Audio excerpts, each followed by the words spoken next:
कविता अपने माता पिता की बहुत लाडली थी। 3 बड़े भाइयों की बहन थी। कोई भी चीज मांगने पर उसी वक्त सामने हाजिर हो जाती। पूरे घर में रौब था उसका। पूरे परिवार और नौकरों पर राजकुमारी की तरह हुक्म चलाती थी कविता। स्कूल में भी पूरा रौब था उसका। बड़े घर की लाडली जो थी वह। ऐसे ही उसने कॉलेज में दाखिला लिया। उसके ठाठ बाट, बड़ी गाड़ी में आना जाना, हर दिन नया फैशन देखकर हर कोई उससे दोस्ती करना चाहता था। थोड़े ही दिनों में उसके बहुत से दोस्त बन गए। पूरे कॉलेज में उसकी अपनी ही एक पहचान थी। इन दिनों उसके घर एक रिश्ता आया। खानदानी लोग थे और पापा की पुरानी जान पहचान थी उनके साथ। कविता के साथ कोई जबरदस्ती नहीं थी, पर कविता ने फिर भी हाँ कर दी, क्योंकि वह अपने परिवार से बहुत प्यार करती थी। वह जानती थी कि वह लोग उसका अच्छा ही सोचेंगे। लड़के का नाम राज था। राज काफी पढ़ा लिखा और समझदार लड़का था। ससुराल वाले भी बहुत अच्छे थे। ससुराल में कविता की जगह वैसी ही थी जैसे कि मायके में। कोई भी कार्य कविता की सलाह के बिना नहीं होता था। सबकी लाडली बहू बन गई थी वह। फिर उसके घर एक बेटे का जन्म हुआ। राहुल कविता को जान से प्यारा था। पोता पाकर ससुराल वाले तो फूले नहीं समाते थे। कविता कभी कभी सोचती कि उसकी किस्मत कितनी अच्छी है। उसका हर अपना उसे कितना प्यार करता है। चाहे जीवन में कैसा भी समय आए, मेरे अपने हमेशा मेरे साथ हैं। मैं कभी अकेली नहीं हो सकती।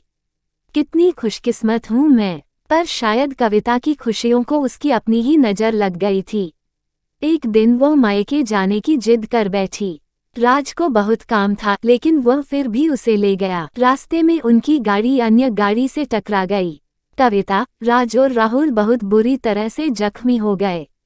काफी दिनों के इलाज के बाद राज और राहुल तो ठीक हो गए, लेकिन कविता पूरी तरह ठीक ना हो सकी। सर पर चोट लगने के कारण वह अपनी आंखों की रोशनी खो बैठी। अब कविता की किस्मत जैसे उल्टे पांव चलने लगी। मायके वाले कुछ दिनों तक उसे मिलने आते रहे, फिर कभी कभार फोन ही करके पूछ लेते कि अब कैसी हो। धीरे धीरे ये सिलसिला भी कम हो गया। ससुराल वालों की सहानुभूति भी कम होने लगी। घर में किसी को पास बैठने के लिए कहती तो जवाब मिलता, बहुत काम है, अब तुम भी हाथ नहीं बंटा सकती। राज भी चिड़चिड़ा हो गया था। बस राहुल ही था उसके साथ, जिसके साथ हंसते खेलते उसका वक्त गुजरता। एक दिन कविता के हाथ से कुछ सामान गिर गया, जिसकी वजह से राहुल को हल्की सी चोट लग गई। कविता के सास ससुर ने राहुल को उससे अलग कर दिया कि कहीं उसके ना देखने की वजह से बच्चे का कोई नुकसान ना हो जाए। कविता अंदर से टूट चुकी थी। एक दिन उसने सबके सामने मायके जाने की इच्छा रखी तो राज उसे तुरंत मायके छोड़ आया, जैसे कि वह भी यही चाहता था। लेकिन राहुल को उसके साथ नहीं भेजा गया। कविता कभी राहुल से दूर नहीं रही थी, पर अपनी कमी के कारण उसने ज्यादा बहस नहीं की।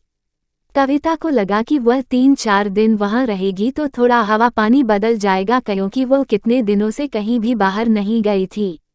घर वाले भी इतने दिनों बाद उसे देखकर कितने खुश होंगे। कविता के घर पहुंचने पर सब लोग बहुत खुश हुए।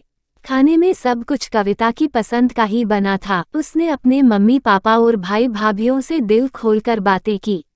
उनके छोटे छोटे बच्चे भी बुआ के साथ घुल मिल गए थे। रात को सोने के वक्त जब वो कपड़े बदलने लगी तो उसे पता चला कि उसका बैग तो बहुत भरा हुआ था। वह सब समझ गई। वह बहुत उदास हो गई।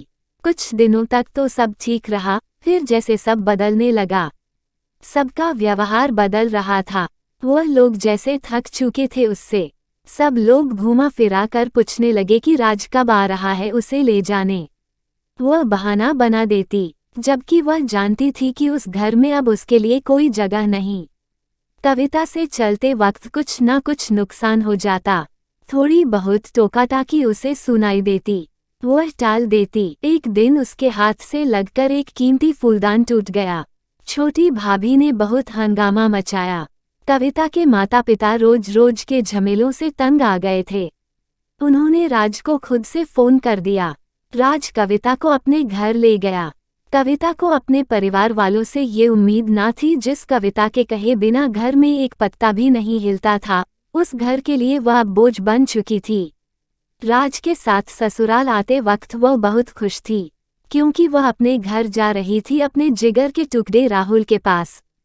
परंतु यह खुशी भी कुछ पल की ही थी। सारा बंदोबस्त पहले ही किया हुआ था। कविता को सीधे ऊपर वाले कमरे में पहुंचा दिया गया। राहुल से दूर रहने की सख्त चेतावनी दी गई। एक कामवाली लता को उसकी जिम्मेदारी सौंपी गई, जो उसके खाने पहनने जैसी जरूरतों का ध्यान रखती। कविता ज्यादातर चुप ही रहती। कभी कभी कामवाली लता से थोड़ा बतिया लेती। उसके जरिए राहुल का पता चल जाता। सबकी लाडली बेटी और बहू सबके लिए लाडली से बोझ बन चुकी थी।